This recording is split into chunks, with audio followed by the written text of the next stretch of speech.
ABC Actu. ABC Actu, c'est l'essentiel de l'information. ABC Actu, c'est la politique, l'économie, le social, la culture, la religion, la science, la technologie, le développement et les divers. ABC Actu, l'essentiel de l'information pour vous, FM Prêt.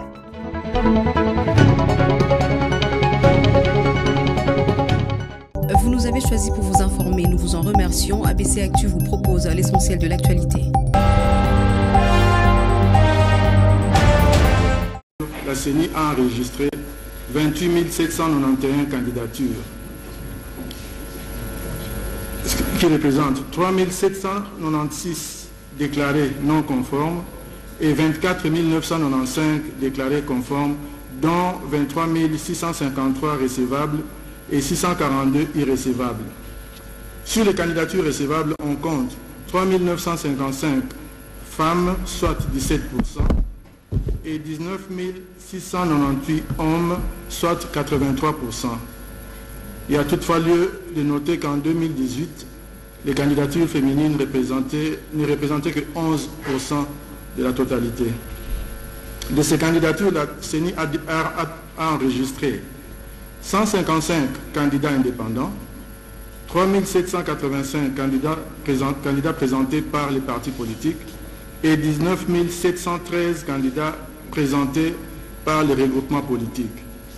Comme vous le savez, la loi numéro 23/025 portant répartition des sièges, promulguée le 15 juin 2023, a arrêté à 484 le nombre de sièges à la députation nationale, mettant en réserve 16 sièges pour les 3 territoires de Massissi, Rutshuru et Kwamouth en proie à l'insécurité. Sur cette base, la CENI a dégagé le seuil de recevabilité de 60% correspondant à 290 sièges que chaque liste doit atteindre pour être éligible au scrutin du 20 décembre 2023. Ainsi, 66 structures politiques ont atteint le seuil de recevabilité et 51 n'ont pas atteint le seuil. Voici donc la liste des partis et regroupements politiques ayant atteint le seuil. Et vous trouverez cette liste-là à l'annexe 1, liste des partis politiques et regroupements politiques ayant atteint le seuil à la députation nationale, selon l'article 22, alinéa 2 de la loi électorale.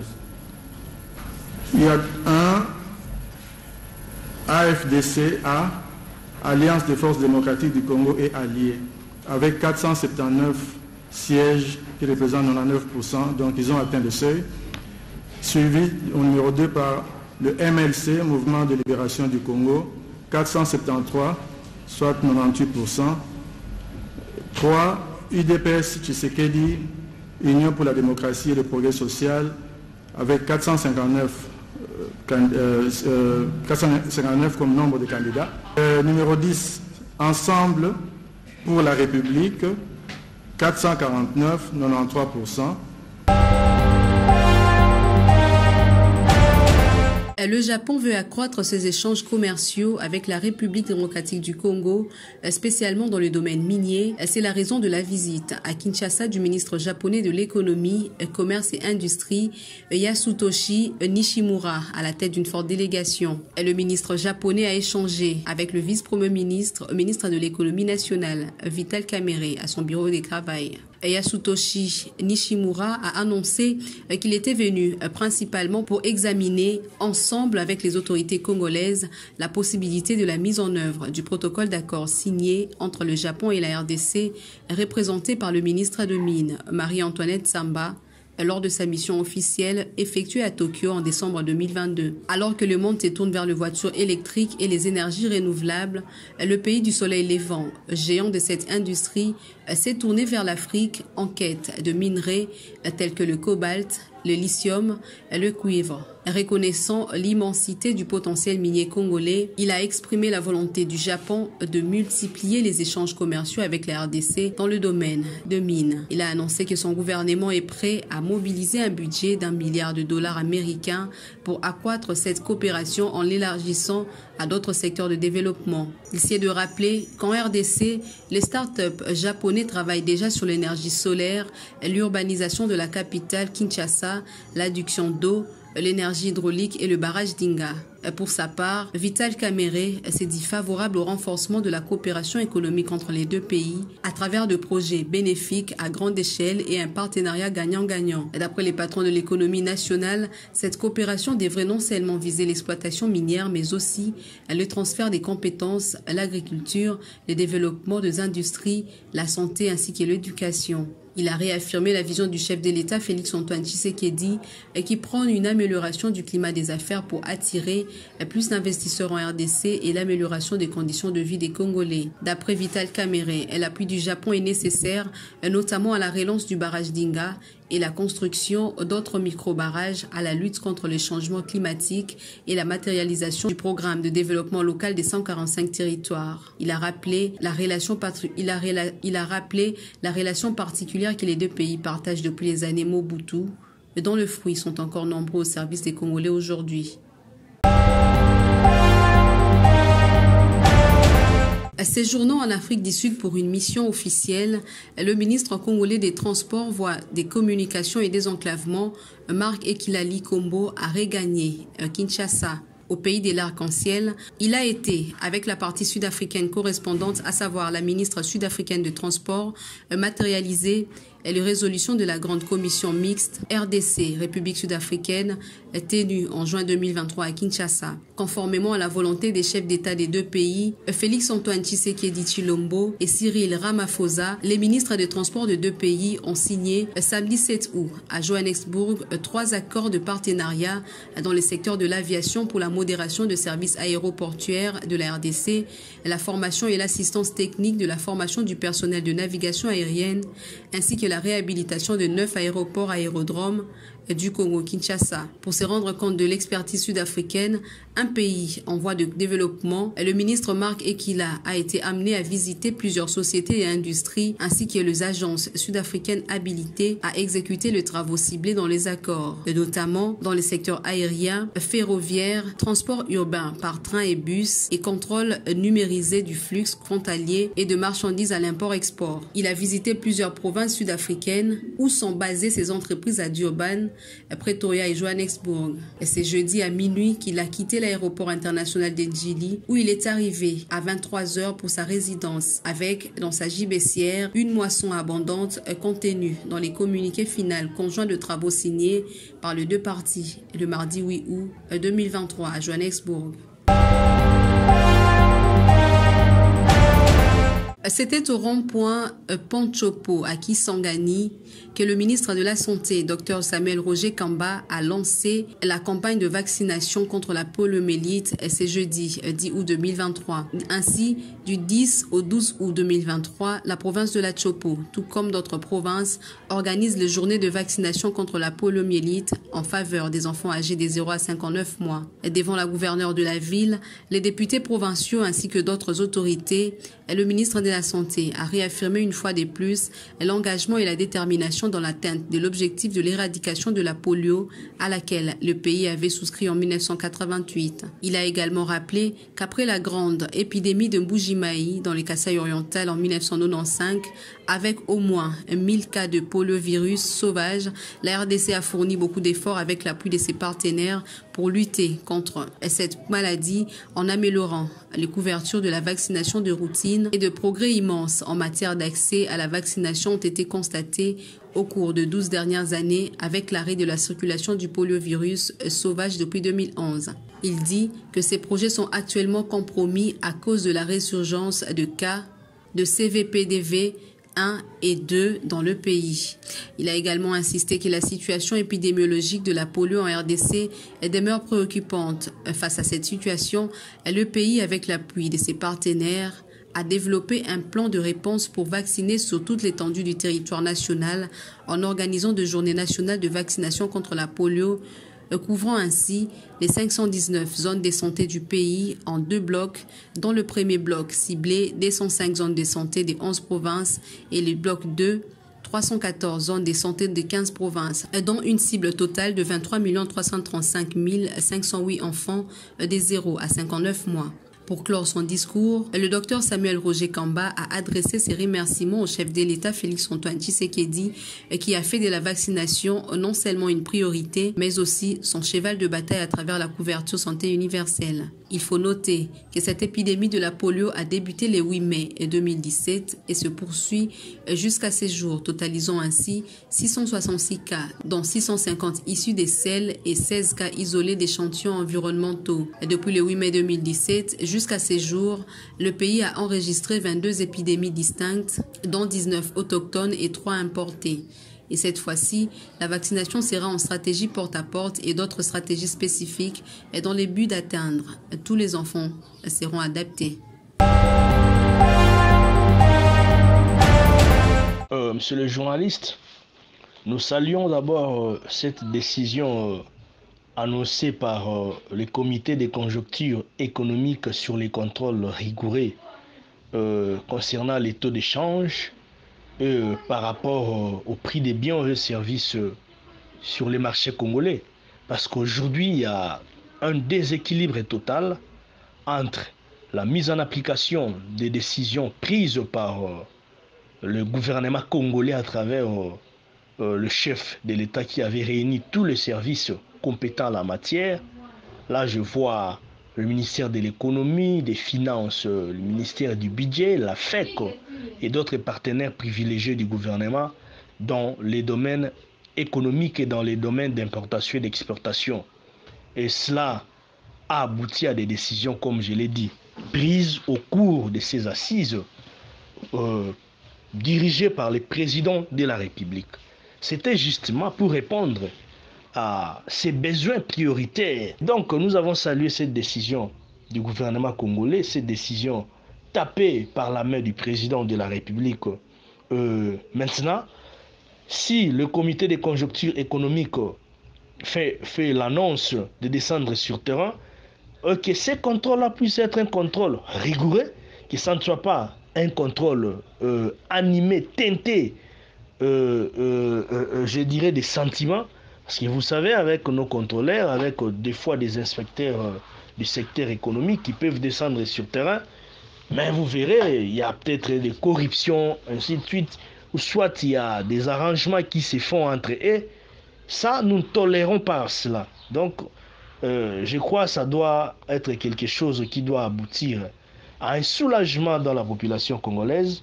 Parce que vous savez, aujourd'hui, avec ce qui se passe même concernant les prix des denrées alimentaires des premières nécessités, vous savez, les prix haussent. Une décision seulement populaire, mais que ce soit une décision courageuse, une décision rigoureuse en fait, qui ait contrôle, mais à la fin de ces contrôles, nous voulons voir des sanctions, que tous les récalcitrants puissent subir les sanctions nécessaires pour que prochainement, ces gens ne puissent plus fixer des prix sur les marchés selon leur tête comme ils veulent.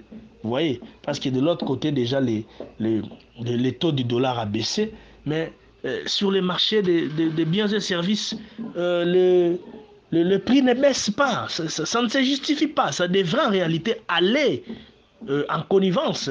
Lorsque les taux baissent, en réalité, de l'autre côté aussi, les prix des denrées alimentaires des premières nécessités devraient aussi baisser. Et donc, moi, je pense que les contrôleurs ont un grand travail à faire sur terrain, qu'ils puissent produire un bon travail et qu'il y ait des sanctions nécessaires. Merci.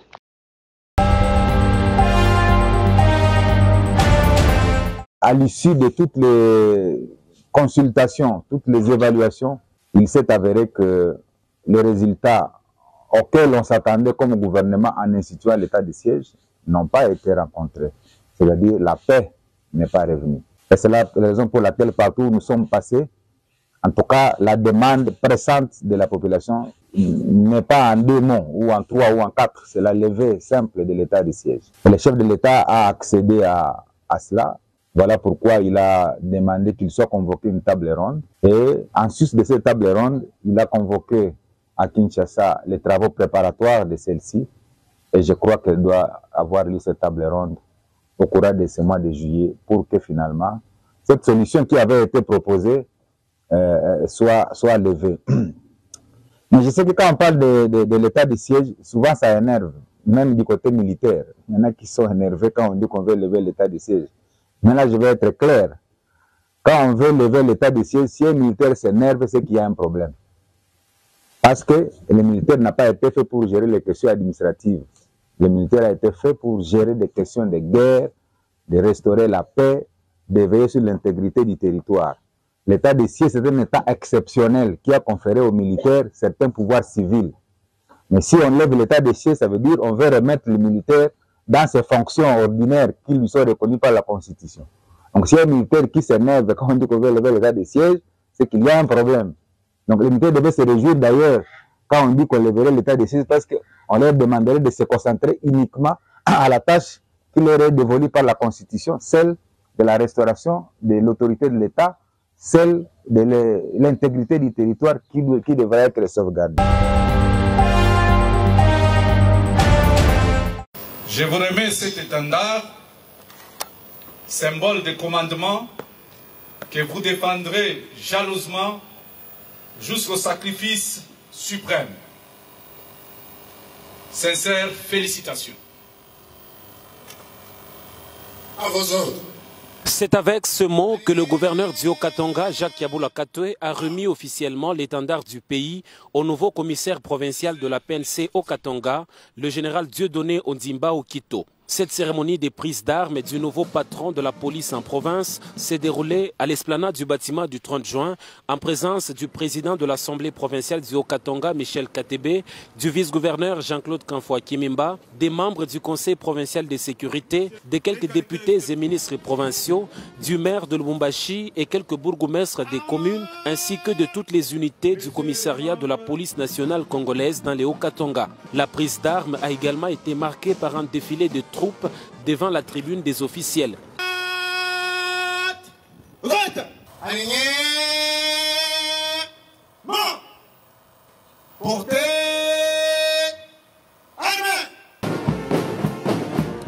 Toutes les unités de la PNC du Haut-Katanga, dont la GMI, l'UNH, la police des mines, la PCR et d'autres ont défilé et fait défiler leurs engins d'intervention devant le gouverneur Jacques Yabula Katwe.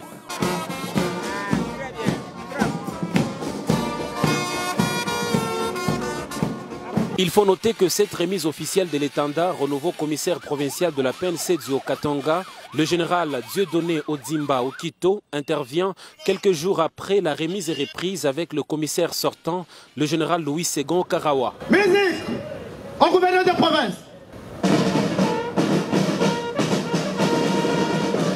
Monsieur le gouverneur de la province du Haut-Katanga, Excellence, la cérémonie de ce jour est terminée. À vos ordres.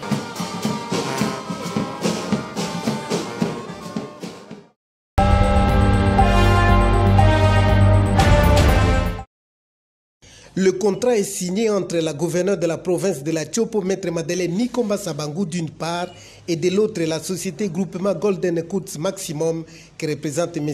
Albert Mbouyi qui a remporté l'appel d'offres. Après signature, l'autorité provinciale échange les documents avec l'entrepreneur. Le tout se déroule devant les responsables et experts du service de passation des marchés ainsi que quelques membres du cabinet du gouverneur de province. Les termes du dit contrat précisent l'achat de 65 véhicules de service à l'usage de la gouverneure de province, du vice-gouverneur, des membres du gouvernement provincial ainsi que ceux des cabinets de l'autorité provinciale. La livraison devra intervenir dans 120 jours. Voici par ailleurs les caractéristiques du premier lot de la commande tel que présenté par l'expert de passation des marchés. 1. Livraison d'une Jeep tout-terrain 4x4 haut de gamme de la marque Toyota Land Cruiser LC 300 VXR de 7 places assises. Comme à l'ouverture, c'est la gouverneure de province, Maître Madeleine Nikomba Sabangu, qui clôture la séance. Nous disons d'abord félicitations à l'entrepreneur, puisque nous savons qu'il n'y aura pas de contestation, le marché a suivi toute la procédure normale et nous espérons qu'ils seront à la hauteur de ce marché. C'est sur ces mots que je clôture la cérémonie de ce jour.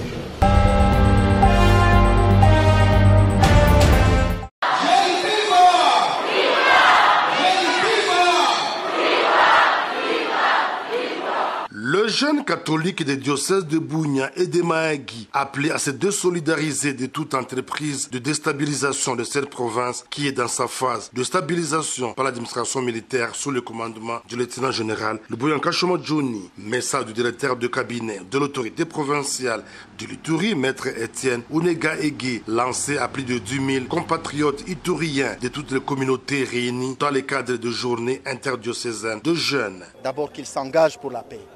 Et deuxièmement, qu'ils évitent la manipulation, qu'ils se désolidarisent des groupes armés, qu'ils s'engagent dans l'entrepreneuriat, qu'ils restent dans l'unité et qu'ils collaborent avec les autorités et les forces armées de la République démocratique du Congo pour que nous puissions ensemble restaurer la paix. L'abbé Archange Campi, secrétaire de l'Assemblée épiscopale provinciale de Kisangani, est revenu sur le sens de ces journées. Il s'agit des rassemblements, des regroupements des jeunes gens, de la jeunesse donc, pour suivre des enseignements, pour se détendre par des activités culturelles et aussi pour fraterniser. Mais il faut aussi donner aux jeunes un bon encadrement pour canaliser leurs énergies au service du bien. L'un des participants salue la tenue de ces assises et s'engage à être le vecteur de la paix dans son environnement quotidien. Des assises comme celle-ci nous aident justement à lutter contre les antivaleurs qui nous poussent à aller à la contre de la paix. La paix, c'est la recherche de nous tous. Ces journées sont organisées sous le thème « Errer les artisans de la paix ».